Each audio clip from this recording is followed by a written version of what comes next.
Hi guys, I'm Lewis Burton, I'm with Neil Crammond here. I just wanted to jump on and give you a little insight of what you might expect in our courses. I mean, Neil Crammond's our lead expert educator here at Educate2trade. He's got over 30 years experience, taught thousands of people around the world in them 30 years.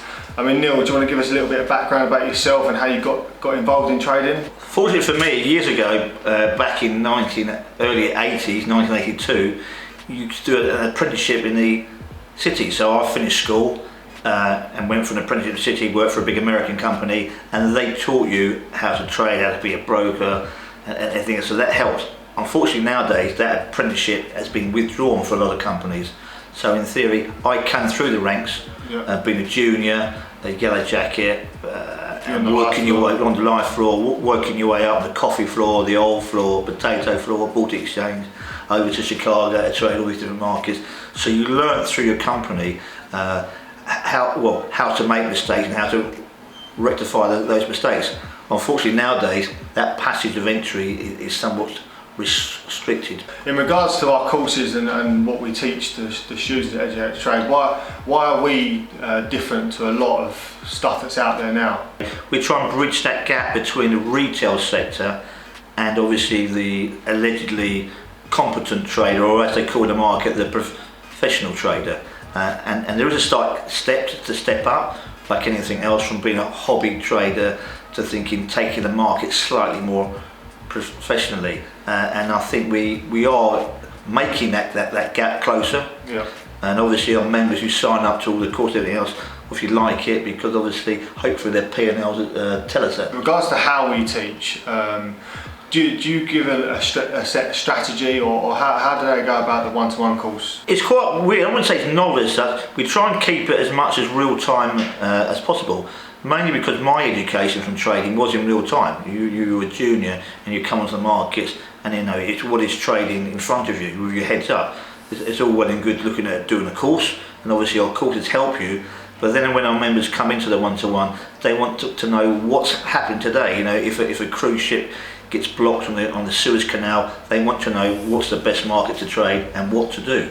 And in a way, that is hard to do because teaching-wise, we don't know that cruise ship is going to go into the Suez Canal yesterday. Yeah. But when it does, you're prepared to trade the right markets for the right news, and that at the moment in real time attracts the attention to our members to sign up. I mean, that's what makes us so different, right? I mean, you do like 5-10 minute Zooms every day. I mean, like you said, news moves markets. So if Elon Musk comes out and tweets, that will move Tesla, moves Bitcoin. So we jump on that very quickly. I mean, for instance, this morning I think at 6 or 7 o'clock, Visa, the credit card company, have told people they can pay their statements in cryptocurrencies, and no shock that Bitcoin's rallied 2,000 points on the back of that. Yeah. I'm not a fan of cryptocurrency. However, news moves markets, and in theory, if you saw that news when it came out, you would think that's obviously a positive for Bitcoin, which is probably the main cryptocurrency to trade out there, and therefore you would say that's a relatively easy. I'm not saying you'd have taken 2,000 ticks out of it, but I think you would have taken a good 800 to 1,000 points out of it. So in regards to our one-to-one, it's roughly about 60 Zooms throughout a 5-week course. It's a lot. It sounds like a lot, but I mean, you do about 5-10 minutes a day. Yeah, we do crash things in the morning and everything else. So never, and this is really important. We try not to go over 10 minutes, 15 minutes, but you may get at least a couple a day, because obviously there's the morning thing to do in the morning, and obviously everyone knows Wall Street comes in 2:30 now in the afternoon, and therefore we try and mix it for the month. And the reason we do it for the month is that the figures come out every month, 12 times a year, and therefore we can see every figure that comes out and hopefully incorporate that you understand what construction does, what retail does, what GDP does, what central banks does, who's speaking, everything else. And once you've done the whole month, it's basically repeat for the next 11 months, hopefully. Yeah, so basically, trading sounds complicated, but here we try and just make it very simple for you. Like you said, it's the same calendar every single month, right? Yeah. So it's just we just teach you the figures when they're coming out, or what things to trade. They come out at the same time every month. Yeah. I think it comes as a shock to most people. So after a while, you think, non-farm payroll, for instance, comes out the first Friday every month. so you prepare for it. Unfortunately, obviously this month it's Good Friday and it may come out, but we will be eating Easter eggs. The other thing, as Lewis has said, is that we have a phrase here, keep it simple, stupid, and the more you think about that, the more easier the markets are. So touching on the last thing, what advice would you give people out there that are looking to trade, looking to jump into the markets? Is there something that... Yeah, I think the main thing is that, and if not just me, Educate2trade, everyone else will tell you, unless you've got a discipline, there is no point coming to this industry whatsoever. It's anything else is that, you know, everyone has their faults, everything else, but if you can't take a punch, so to speak, and say, I will take a loss on this trade, yeah, you will blow your account. And obviously a lot of people have come to us from other places, we're not going to name them because they don't need to, that they've basically blown 50% of their account or 80% of their account.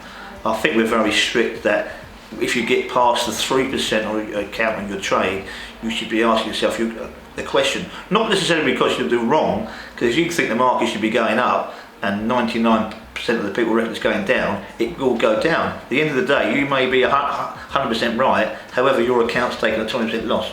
We stress that don't overtrade. We run a risk management side for Educate2trade, where we help people. Like if we see them overtrading, you would give them a call. I think it's one of them things, and most people who've worked at other houses, proprietary houses, always have your risk manager. He's your best mate and your worst enemy too, because obviously if you do a bad trade, and the human element of you says, I just want to run that trade just a bit further because I think it's going to turn, and I don't want to take that loss. But he'll turn around to you and say, you know what, there's another bus coming around the corner tomorrow and the day after. So it's about protecting your account. And like we say, 3% doesn't sound a lot, but in theory, if we're trading this to make a living as such, we want to make less mistakes. We want to lose less money and run our profits further. So the risk management is something that we've only started for the last few months, but it's a very popular tool. I mean, our risk management, our discussion group, we've got a community of over 600 people now,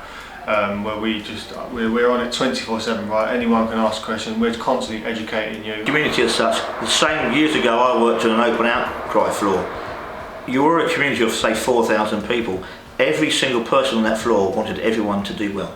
Yeah. No one wanted anyone to do badly, and very much in our community group, although there's competition, don't get me wrong, everyone will try and help someone out. And if someone's struggling or over trading and they ask a question, they will say to you, your discipline's gone, have a break, come away. So like you said, the discussion group, whether we call it a community group, which I think we probably will do, yeah, it helps everyone. And even the wisest, oldest trader sometimes gets someone to say, oh, you're all right, you're over trading, so you're trading the wrong thing, or you're trading at the wrong time. So yeah, it's a positive. And as well, we're not just one course fits all. I mean, we tailor, give a bit more insight, we tailor the course around everyone's experience, right? So you can be an advanced trader or a complete beginner, and we tailor that course around you. If you give a bit of insight of the people that we have on at the minute. Yeah, it's sort of coming in batches. A couple of months ago, with a couple of watchmakers on there, with a couple of electricians on, you can rely on teachers on, or whatever. And obviously our courses aren't written in stone. We have to adapt them to what's going on in the markets. We're currently obviously adding a bit of cryptocurrency in there, crypto news in there, with everything else. And also, we're very much geared to the time people have got. We've been very lucky the last 7-8 months due to lockdown. People had more time on their hands, but at the moment, with a lot of one-to-ones, we fit it around our clients. And if they've got a shift, they're working 9 till 4. We'll probably see them before 9 o'clock or after 4 o'clock in the afternoon. All of a sudden, because they're working on a shift for a week, doesn't mean they don't have any Zooms, because we can fit that 5-10 minute Zoom in 4 or 5 times a week easily. Thanks, Neil, for coming on. And if anyone wanted more information on our one-to-ones and have a conversation with Neil, please visit our website or drop us a message. We're more than happy to give you a call, and subscribe to our YouTube channel as well. Thanks a lot, Neil. Thank you. Cheers, Lewis.